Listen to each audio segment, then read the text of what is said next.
All right. Hello and greetings from Manila, and good morning, good afternoon, and good evening to all of you.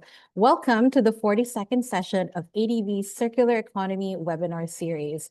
In our webinar series, you will have the chance to hear case studies and examples of tech solutions, new approaches, emerging issues, and other types of examples inside the circular economy and learning about their possible applications in Asia and the Pacific.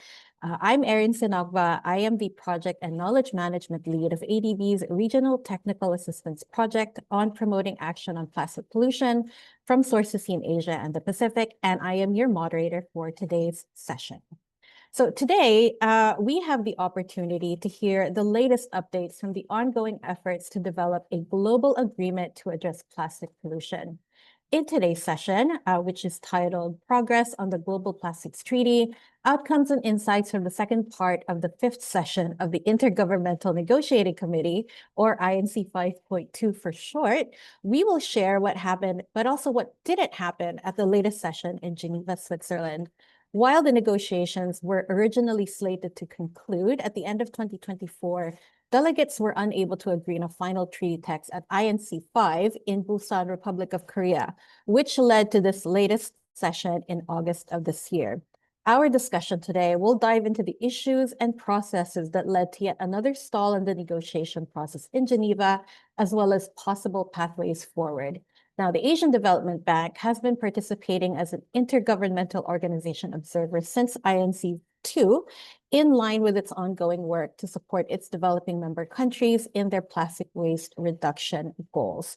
Our webinar series has hosted a series of report back sessions on past INC sessions. And if you're interested in going back and catching up, you can watch our past recordings at our Circular Economy data room. So for today's session, I'm joined today by my colleague and teammate, Rocky Guzman, who serves as the International Governance, Policy, and Legal Specialist under my same project on promoting action on plastic pollution in Asia and the Pacific.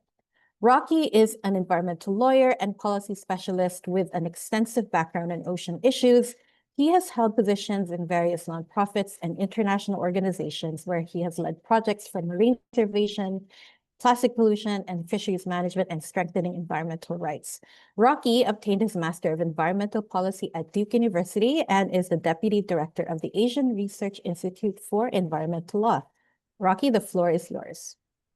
Right. Thank you so much, Erin, for that introduction. Let me just share my screen for a bit.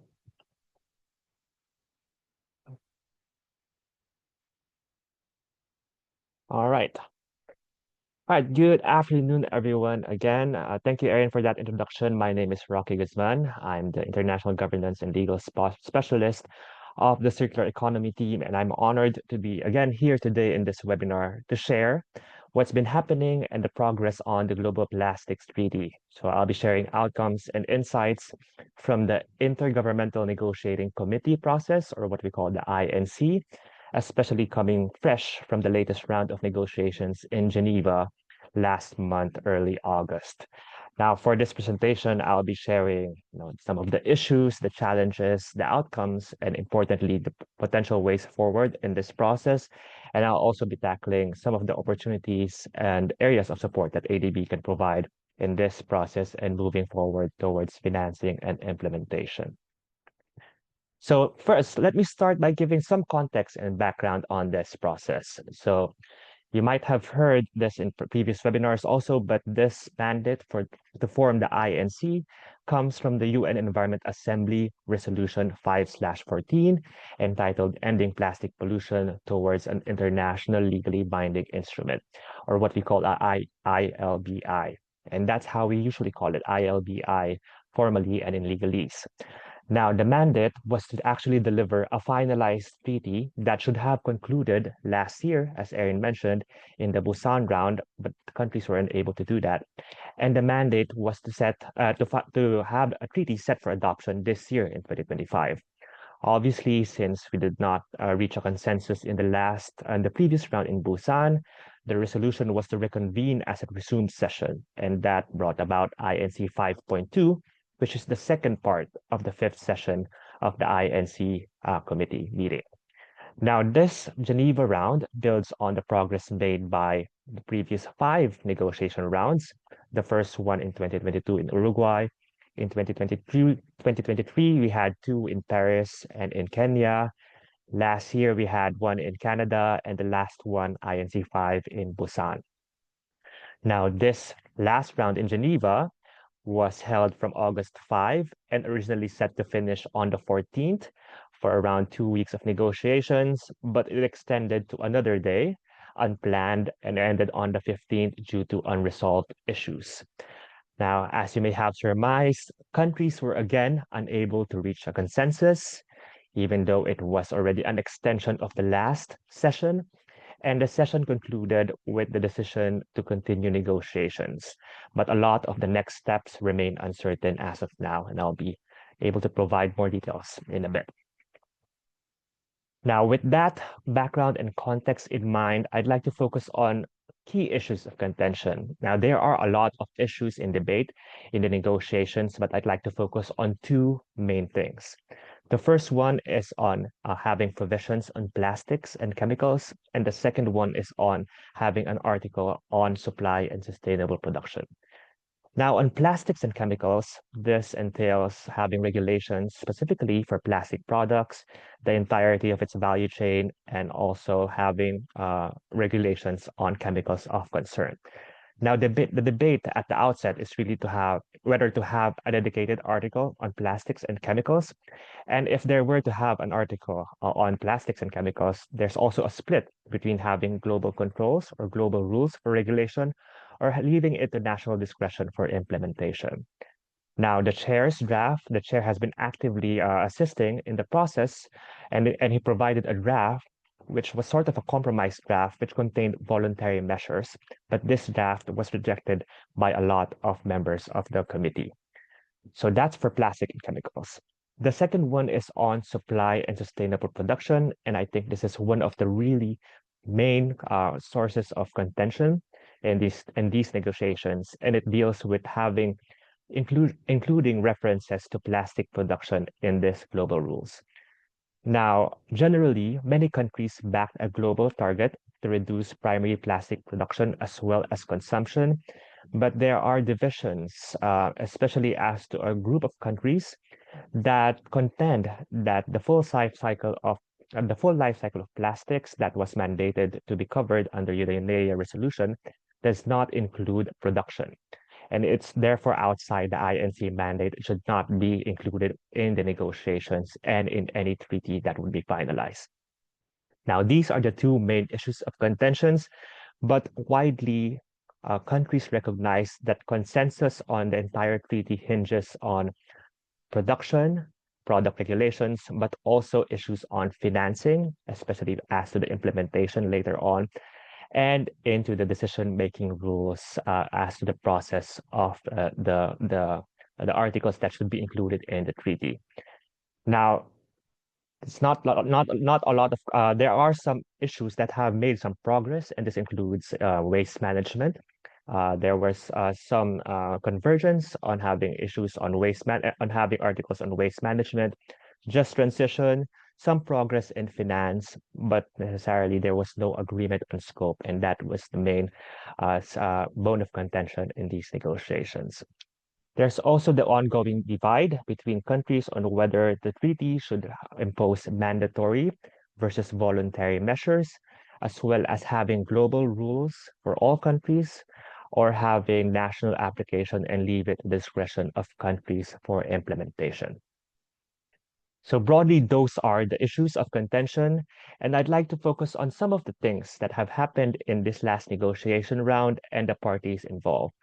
Now, the 2 main sides, I would say, is the high ambition side, or countries with high ambition for this treaty, and this includes the high ambition coalition, a lot of small island developing states led by the Pacific SIDS and the African group, which called for a comprehensive approach covering the whole life cycle, which necessarily includes production and supply, versus the other side, I would say, which is called the like-minded group, led by a group of oil-producing countries, which argued for the scope of the treaty to be narrower in focus and would focus on downstream waste management that would address the plastic pollution problem. And this would necessarily, for them, exclude production. Now, it's important to note that in this last round, 85 countries backed national obligations to reduce and phase out harmful plastic products. That goes to the first article that I mentioned on regulations on plastics and chemicals of concern, and also having a global list for the regulations of plastics and chemicals of concern. Now, also, more than 100 countries voiced out support for a standalone article on production, sustainable production, which is aligned with the UNEA resolution. So as you can see, there are quite big numbers that support these articles on supply and production, as well as regulation and chemicals of concern. But again, because of procedural setbacks, these issues were not resolved in these negotiations. Now, let me go to one key issue that's very important, especially as to the implementation of the treaty later on, and it deals with finance and implementation. So as to the finance, the contention and the argument was for the developed countries to establish a mechanism, a financial mechanism that would be based on the Global Environment Facility mainly, and that would rely on voluntary contributions. And with this development in the last round, there was a lot of support for partnerships with the private sector. Now, the developing countries, on the other hand, favored the creation of a new, dedicated, and independent multilateral fund that's specifically established for this treaty, with developed countries contributing, and this would ensure the flow of stable and predictable financing, and it would be grounded on the principles of equity and historical responsibility. Now, in the latest treaty texts being discussed, the mechanisms being discussed included GEF, a dedicated multilateral funding, and a public-private network for partnerships. Now, delegates also discussed a proposed grouping of countries, identifying parties with the means to fund an implementation and possibly putting that in the treaty text later on.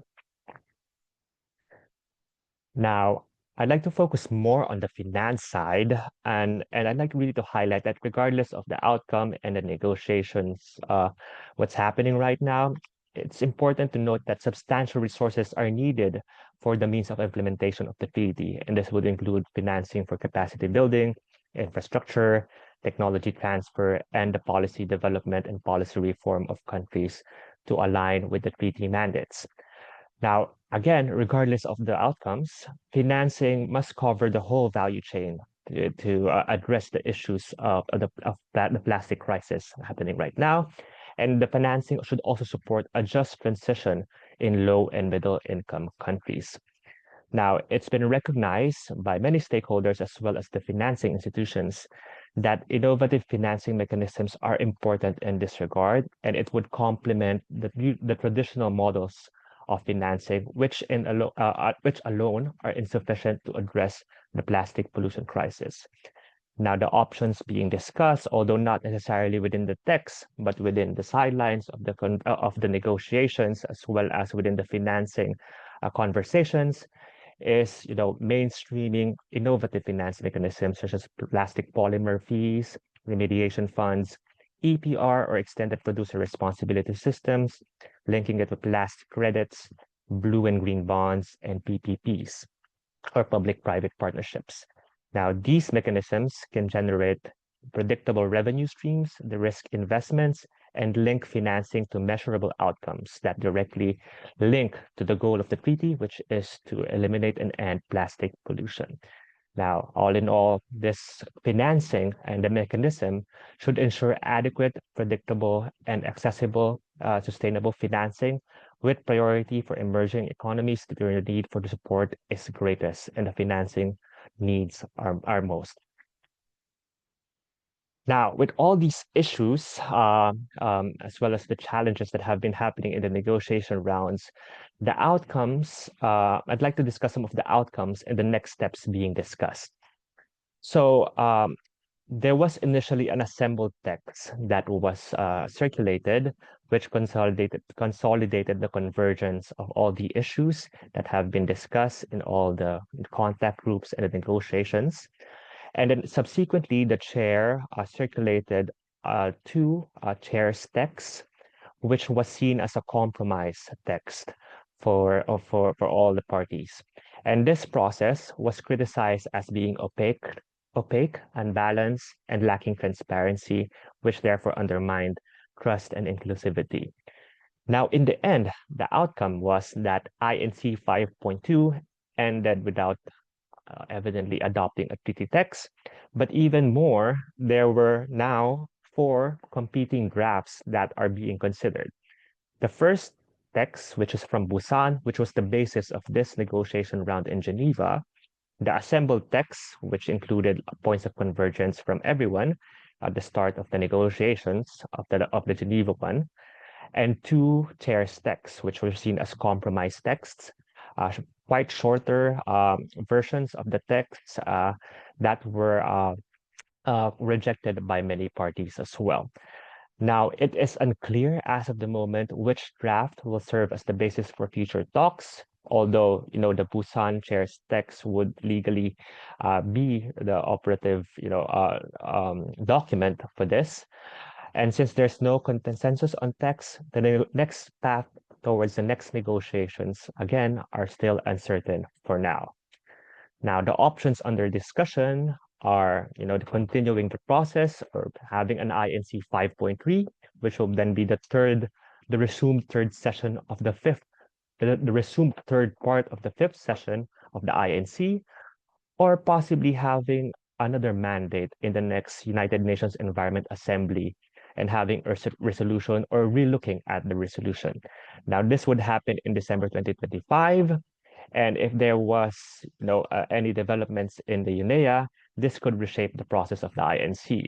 Therefore, this might also look at having new procedures or a new modality or a mandate, although there are many concerns that it could weaken the INC process if we would reopen the INC and the UNEA mandate. Now, I'd like also to highlight that no intersessional work was authorized for this period between the negotiations, and this might be challenging because there are a lot of the intersessional work would be helpful in facilitating the progress of the negotiations, usually in every round. Now, with all these things happening, I'd like to focus on one thing, which is, I think the linchpin of these negotiations, and it looks at decision making. Now, there is no agreed provision on decision making because there was no consensus in the rules of procedure as to the rules for decision making. But broadly, there was support for consensus for all countries as a default approach when it comes to making decisions. But in case there was a deadlock, the proposal was to implement a voting mechanism. And this was backed by a majority of countries, 120 countries.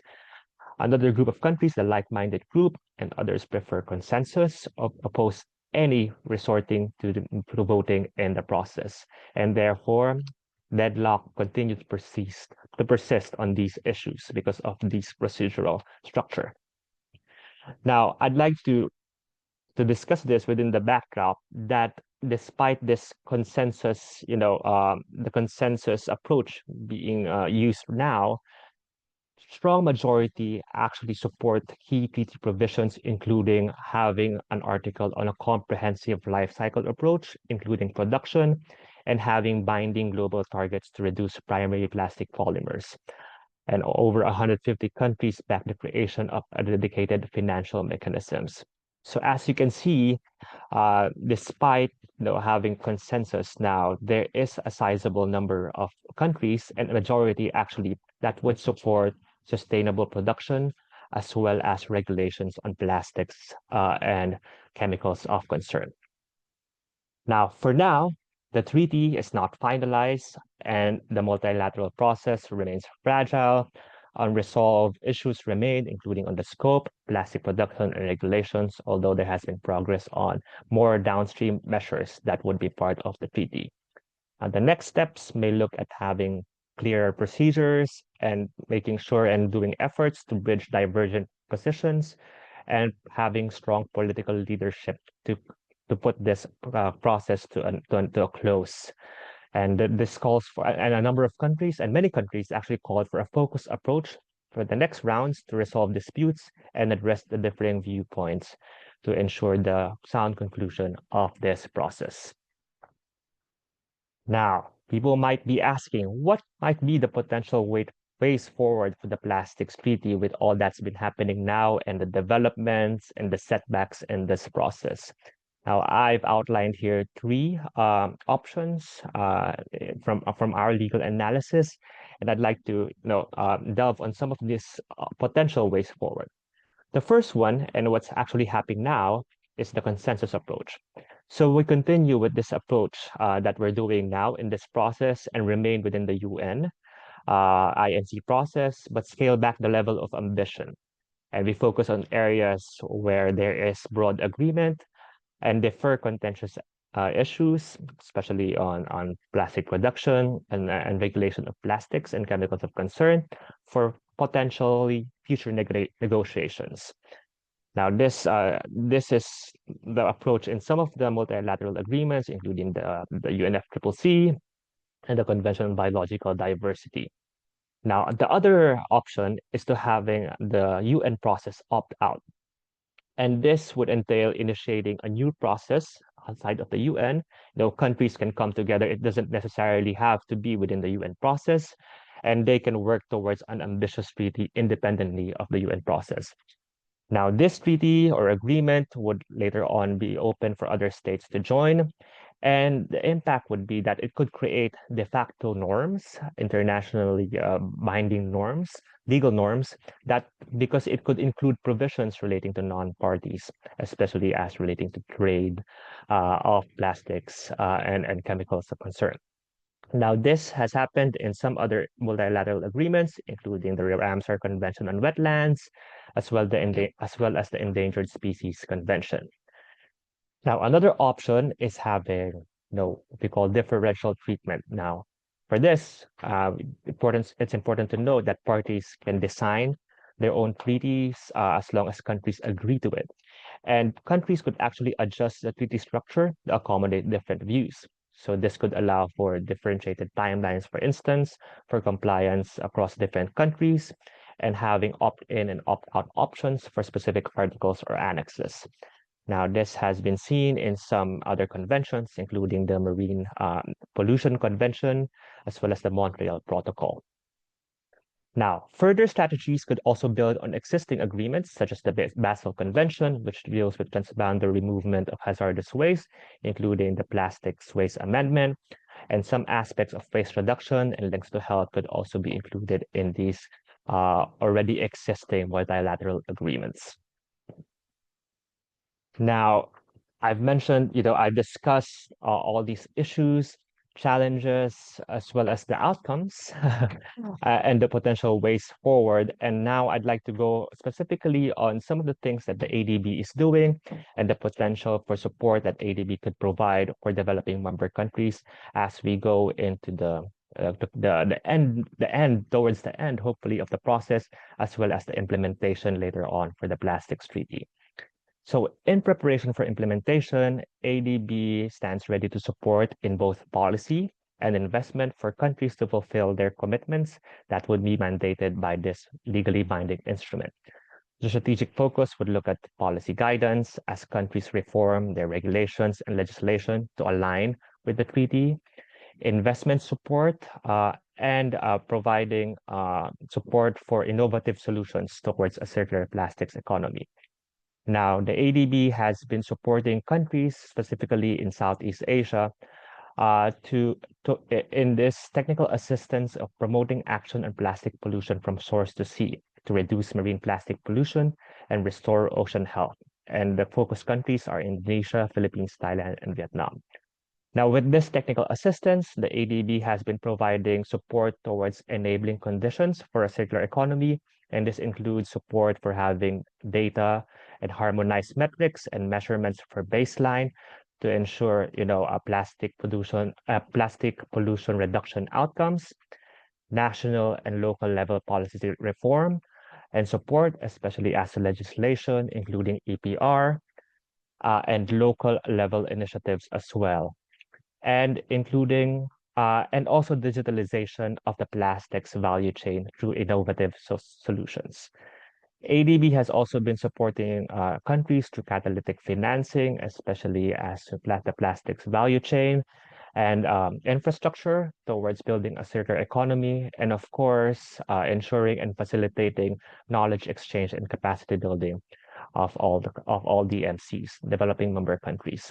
And all these things, we try to support alignment with what's happening in the GPT and towards the implementation of the plastics treaty later on. Now, some specific opportunities for support would really link to the means of implementation that are being discussed now. And this includes, infrastructure, waste management measures to ensure countries can comply with country obligations. But also importantly, within this treaty context, is to assist countries in developing enabling frameworks. And this would entail, support in reforming, in policy reform, including in legislation, in regulations, in financing measures, and monitoring. Now, the ADB has also been supporting countries in innovation in high-level technology, and this aligns with the technology transfer provisions of the treaty, including alternatives, development of alternatives and deposit return systems, for instance. And again, technical assistance and capacity building on best practices that could be shared across the region and beyond, as well as regional cooperation through knowledge sharing and partnerships. Specifically, as we look at like some of the developments and initiatives in Southeast Asia and Asia Pacific in general, this could look at the enabling conditions, including development of national plans that would be the mandate later on of the treaty, the development and implementation of extended producer responsibility systems, which is seen as one of the important measures that countries would need to do to adopt to ensure to have regulations towards the entirety of the plastics value chain, not just the downstream part, as well as reporting. The ADB has also been looking at innovative financing mechanisms, including EPR, and how countries could develop this further, as well as having digital roadmaps and solutions towards a circular plastics economy. Now, we've seen this because we have also been supporting countries, specifically for the enabling conditions. We have been looking at what we have done in Indonesia, and this entails support for the development of enabling conditions through the policy-based lending modality for national reforms. Now, the foundation for this policy-based lending modality, or PBL, is the National Action Plan on Marine Debris of Indonesia, which seeks to reduce plastic waste leakage into the ocean by 70% in 2025. Now, for this, which was approved 2 years ago, last year, ADB is continually investing $500 million in this PBL with co-financing partners, the French Development Agency and the German Development Bank, and it supports the government of Indonesia in developing and implementing policy and institutional reforms in plastic waste management. Now, this model and this PBL modality fits squarely within what might countries need when they will need to implement the plastics treaty later on, once it's adopted. And this looks at the enabling conditions. And this enabling conditions is also complemented by support by the ADB towards a system-wide approach towards operationalizing the circular economy. And this also includes support for local level solutions and policy, including city action plans, local action plans, and digital roadmaps. In Indonesia, we supported Cirebon City in the city level action for plastic waste leakage reduction, including a framework for local collection and recycling. Now, on the financing side, ADB has been investing in infrastructure for plastic circularity. Notably, ADB has extended blue loans to recycling facilities, including Indorama Ventures in Indonesia, as well as PT Alba 3D to expand recycling. As to other, parts of the value chain, ADB has also provided grants in reuse, reusable packaging, and refilling solutions, including a grant to Allner to develop these kinds of solutions. Now, again, the TA would continue, including for digitalizing the plastics value chain and potentially supporting technology to enhance monitoring and compliance for the plastics treaty. Now, since Indonesia, we're already doing this has served as a template and a model on how we could possibly do this across different developing member countries.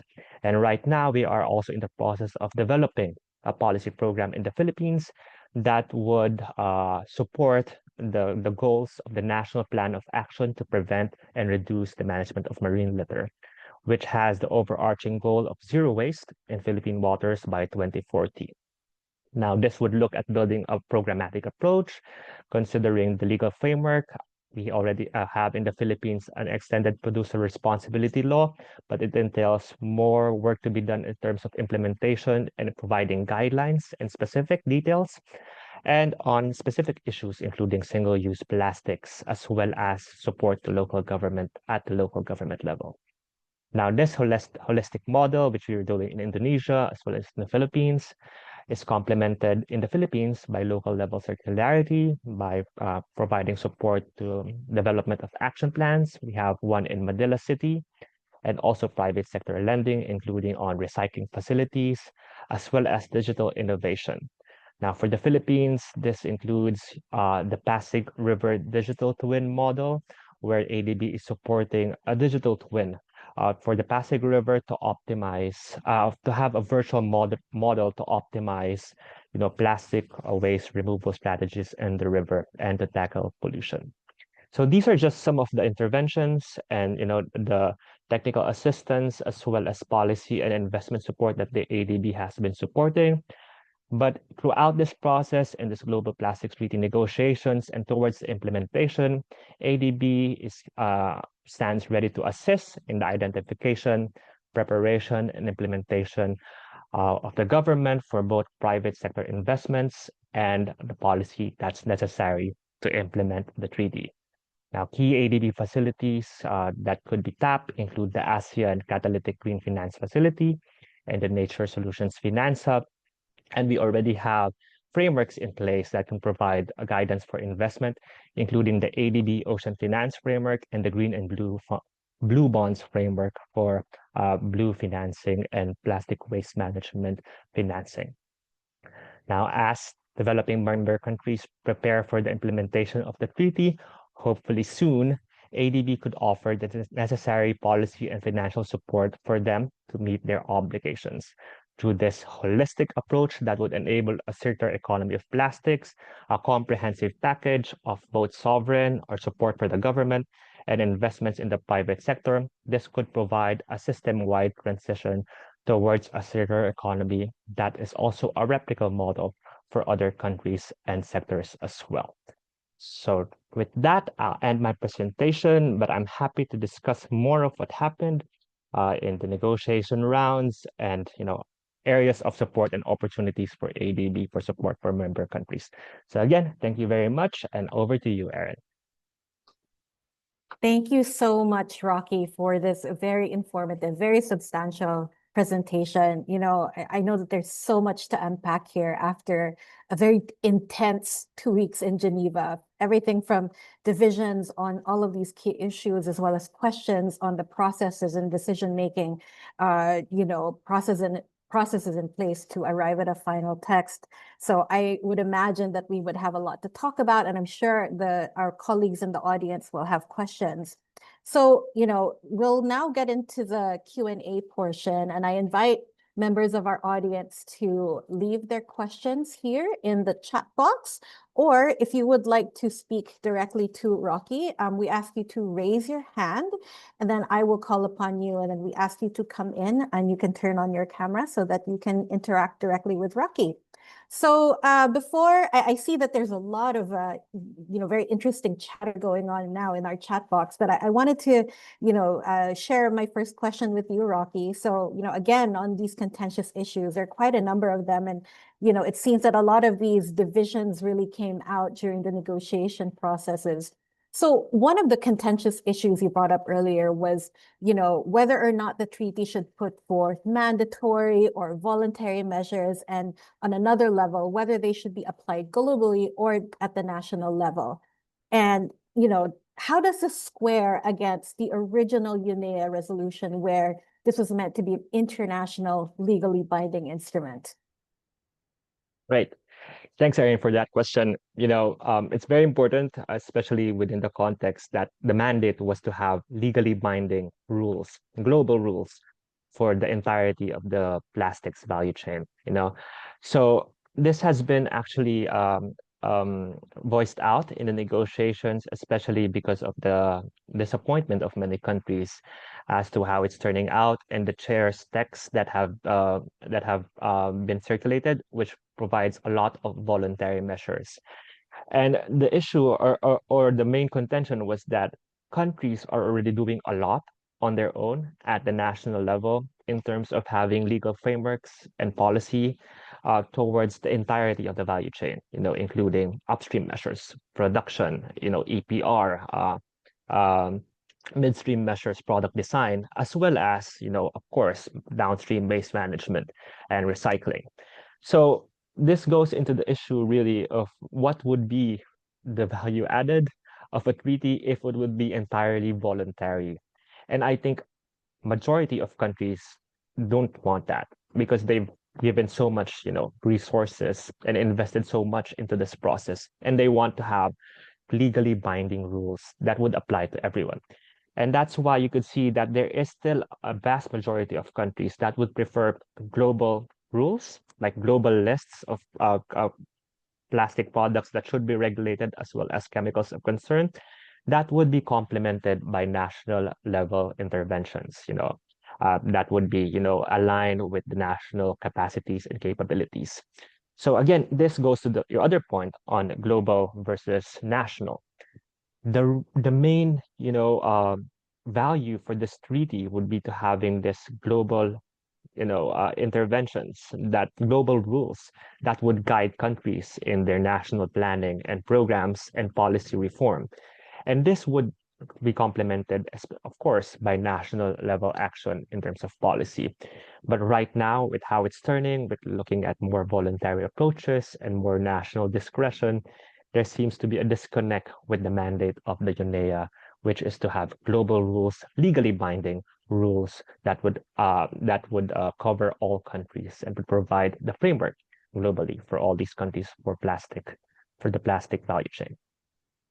Thanks so much, Rocky. I mean, that's, I think that's an important point to raise, kind of going back to the original mandate and also just reflecting what the majority of countries, particularly those that, kind of handle the disproportionate amount of plastic waste that ends up, in their shores and entering their environment. So, I guess it's really a question of going back to that original intention and making sure we don't lose sight of that. Thank you. So I see that we have a couple of hands up from the audience. So I'd like to invite Samuel to go ahead and ask Rocky your question. Please turn on your camera as well. Sure. I'll try to turn on my camera now. Apologize if it is not a bit proper. But yeah, my name is Samuel Jose. I think me and Rocky have met recently in Bali last July for the conference. But yeah, nice to see you again here. Just want to ask a question directly on INC 5.2. I mean, responding also to whether UNEA will shape a new mandate. So far, we still have yet to see any draft resolution for UNEA 7 that will be talking about plastics treaty. But the deadline for the draft resolution was still on 29th of September, so anything could happen until then. But I just want to ask, from the ASEAN countries or Southeast Asia or Asia Pacific countries perspective, especially in terms of plastic phase out, the year, and everything, and including the chemicals of concern. Do you think, for example, let's say if we have this implemented, let's say in the treaty, I wish, yeah, what will be the key financing efforts that could be mobilized, especially to promote accountability and industrial compliance, and then how could ADB support later on these efforts if this provision exists in the treaty? And yeah, and then is there any potential mechanism that we could advocate further for the plastics treaty to support the realization of this compliance? Thank you. Thanks, Samuel. Should I address that, Erin? Go ahead. Ricky? Okay. All right. Thanks, Samuel. Nice to see you again. And I'm glad that you were also in the INC 5.2, so you know the happening on the ground. In terms of the UNEA 7, yes, we've yet to see on what might happen. That's still happening in December, and there are a lot of things that are happening in between. All the COPs that are happening. So we yet to see what that might entail and what that might look at. As to the ASEAN countries, Southeast Asia, especially in looking at more upstream measures, including plastic product phase out, as well as regulations on chemicals of concern. What I've seen specifically for this round in Geneva is that a lot of countries and a lot of the financing institutions have evolved in their discussions. While in the first part of the INCs, the first few INCs, it was more focused on recycling, on waste management, infrastructure. Now there's a lot more discussions on financing on upstream measures, including, reuse in particular, including, product design, ensuring the EPR covers, less plastic production and interventions in terms of, the design of the plastic products. So that's a good sign because of all these conversations, financing is converging, and there are a lot of options that are being discussed. I mentioned specifically EPR because that has been one of the key things that's being looked at by many countries as the main driver of upstream and midstream solutions for plastics. But there's also, other innovative finance mechanisms. For ADB, ADB has been extending the blue loans towards recycling facilities, grants for other parts of the value chain, including reuse. There's also exploration of how plastic credits play into this, and all these look at augmenting the finance that's needed to address the scale and magnitude of the problem, because traditional financing models would be insufficient to address the issue. So there are quite a number of mechanisms in place, and ADB stands ready to support that. Indonesia being one of the key countries that we're supporting now, and right now we're developing a program also for the Philippines in terms of the entirety of the value chain and EPR implementation.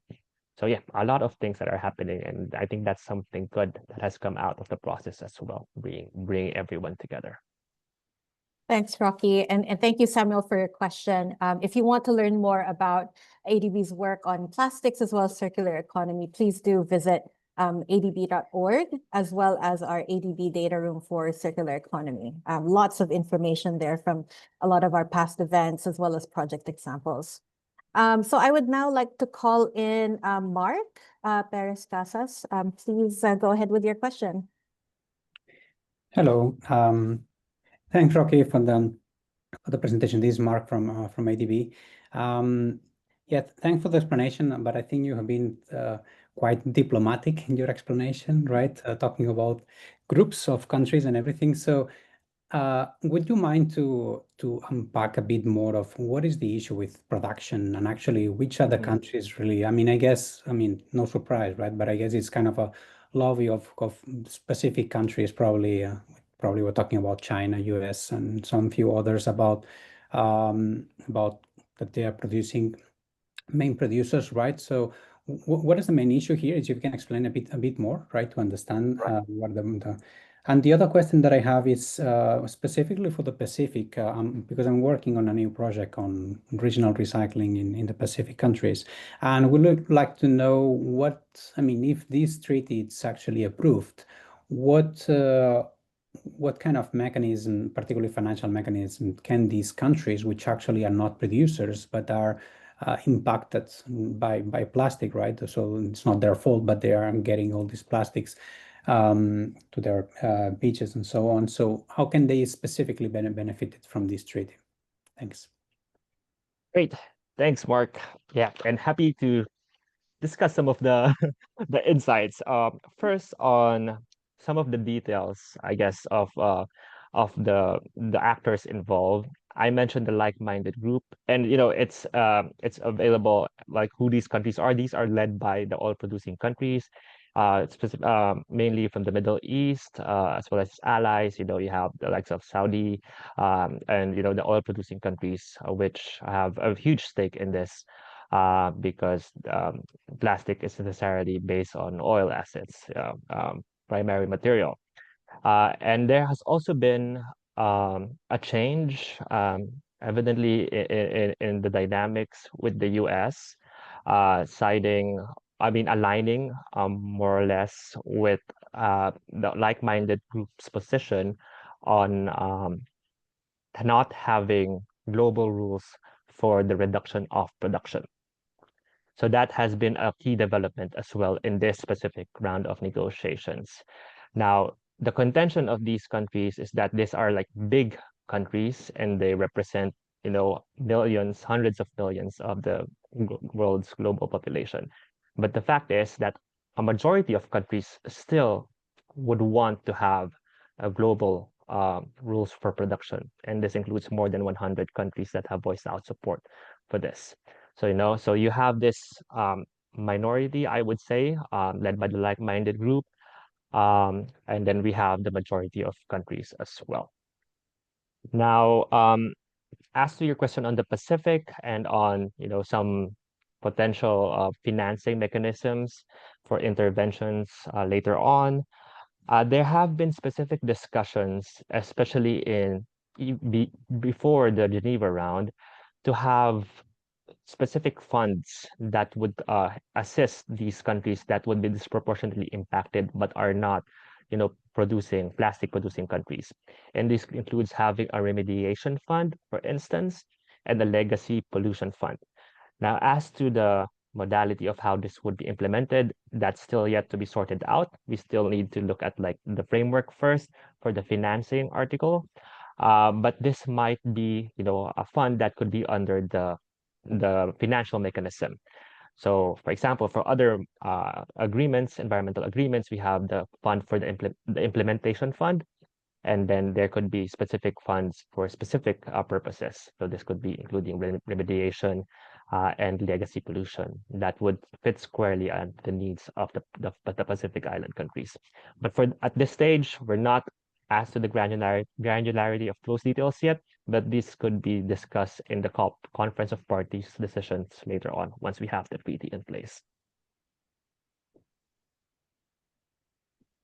Thank you, Mark, for your question. And I guess for our ADB community, we have also prepared some briefs about the Global Plastics Treaty and report backs and analysis from the negotiations, which the ADB community can access and read. And Rocky will be happy to answer any questions you might have as well.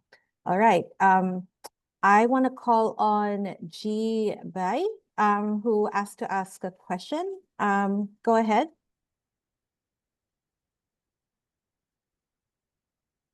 Hello. Hello. I don't think we can, I don't know if your mic is on. Oh, there you are. Okay. There you are. Okay, thank you. I'm also from ADB, same with Mark. I'm from Urban and Water and Urban Development Sector Group. So I think this topic really interested very much because I'm currently working on a zero waste city program in PRC. in Guangxi province, which is bordering Vietnam, and is a very key regional for cooperation with ASEAN countries. So I think this treaty really, will support the ground practices. Because our project is RBL, it covers a broad circular economy, including industrial waste and then plastic.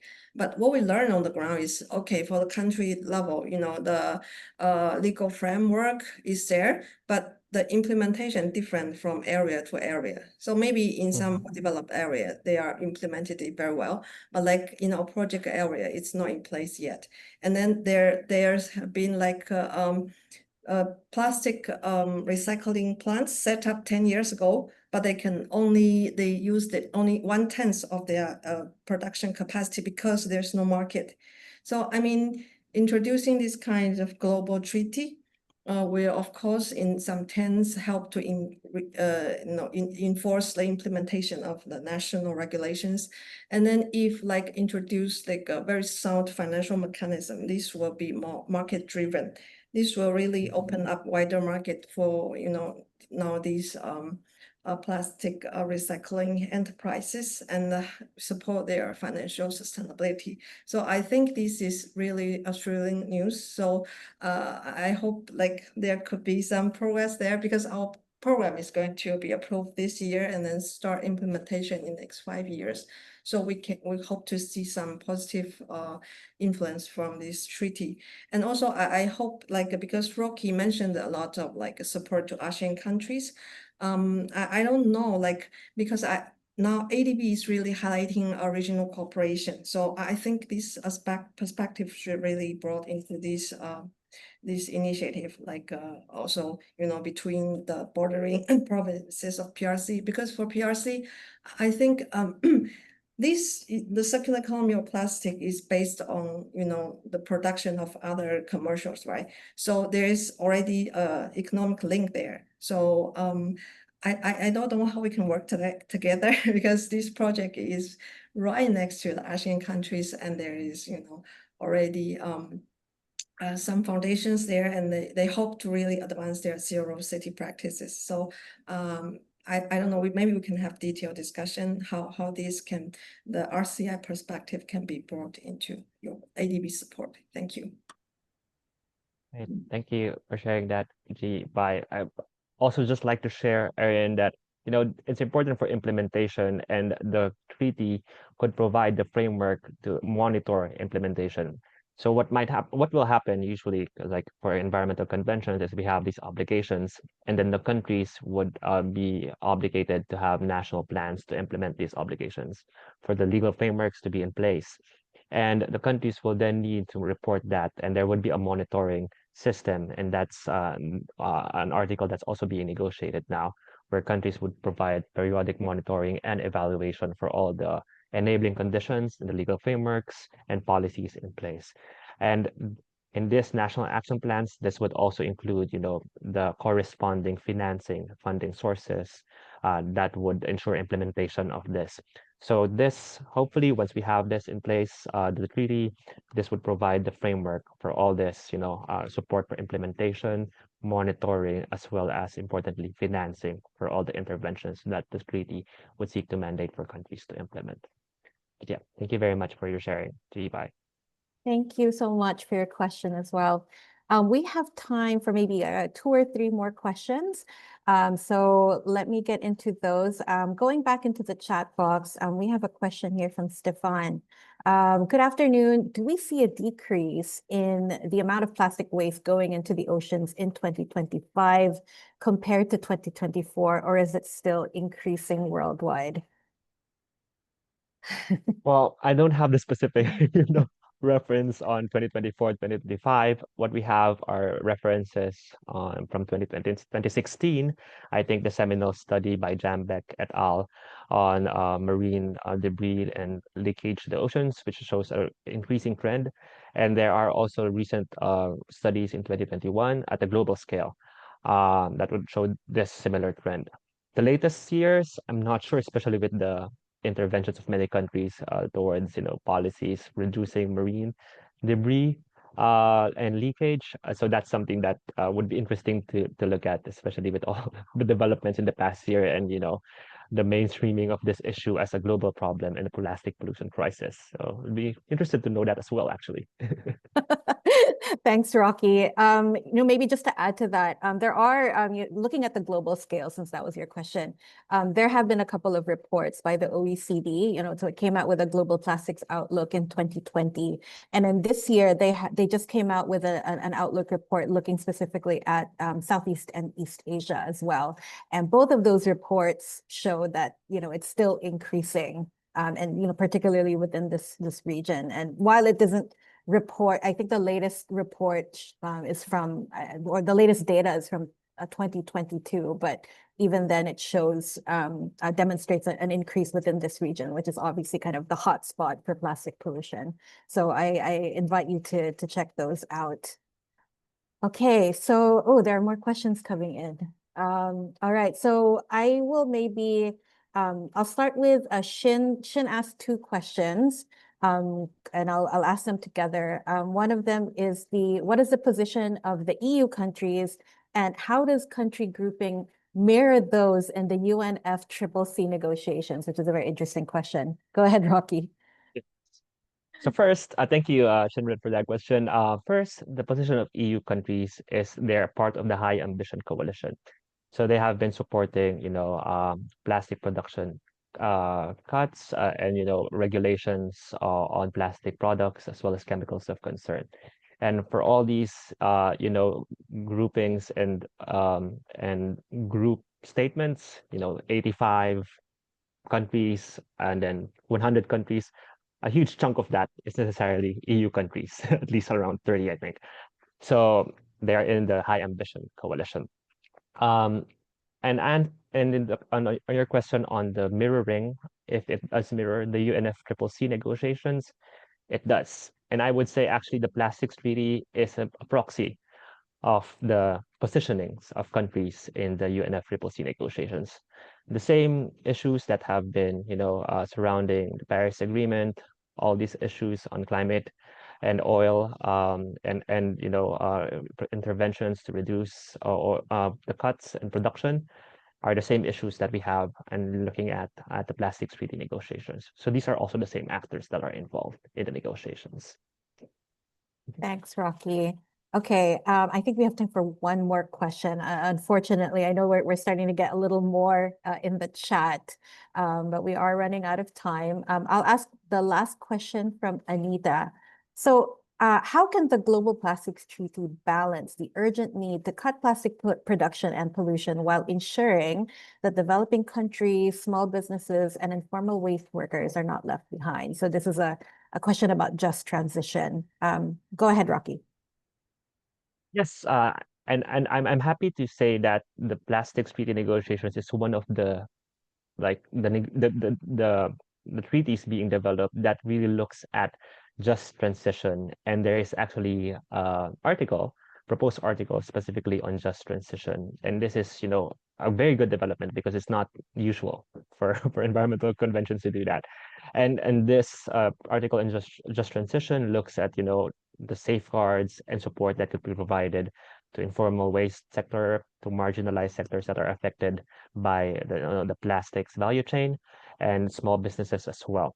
So what I could say is that the article in just transition is one that has been an area of convergence of many countries. So I'm quite positive that there would be a just transition article in any upcoming treaty text, and that would cover all these things. And hopefully with this just transition mandates and requirements, that would entail implementation of these safeguards into the legal frameworks that should be implemented by countries as mandated by the PT later on. Thank you so much, Rocky. I know that there's still so much to talk about. I also had questions that unfortunately we won't get to discuss today, but if anybody else in the audience have any other burning questions, please do send them to us, and we can share them with Rocky at circulareconomy@adb.org. So I'll ask my colleagues to put that in the chat, and we can answer you over email. But for any other references, you can please go ahead and rewatch this webinar on our data room, as well as watch the webinars reporting back from previous INC sessions. Thank you so much again for joining us. And thank you as well to Rocky for sharing this very, important report back from Geneva on a very, critical process that's now happening to address one of the most important issues of our time. We really look forward to seeing what happens next and, seeing where things take us. So again, thank you all very much. Before you go, please do take the time to answer our survey, and we look forward to seeing you at our next webinar. Have a great afternoon, everyone. Bye. Everyone, bye-bye.